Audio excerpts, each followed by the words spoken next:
In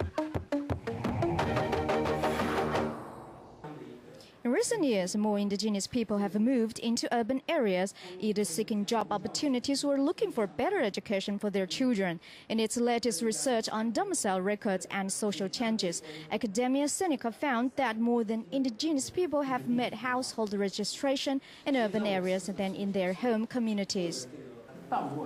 The situation is reversed now, with 60% of indigenous people living in non-indigenous areas and only 40% in local communities.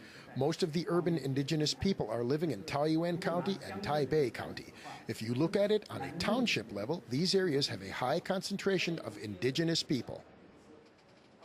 The study surveyed indigenous people in both indigenous communities and non-indigenous areas to find out how social influences have impacted on their cultural identification. The research discovered that under the influence of a society as a whole, the indigenous languages and cultures are being challenged.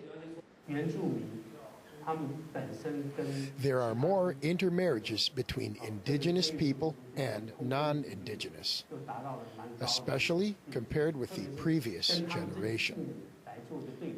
The trend is very obvious. If this trend continues, the use of indigenous languages will be affected, but in both positive and negative ways.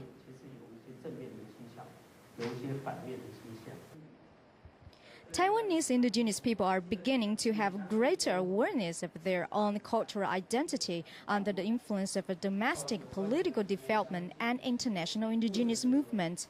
Zhang, however, worries that in the future, promoting indigenous autonomy will be difficult unless the indigenous and non-indigenous work together to promote the cause.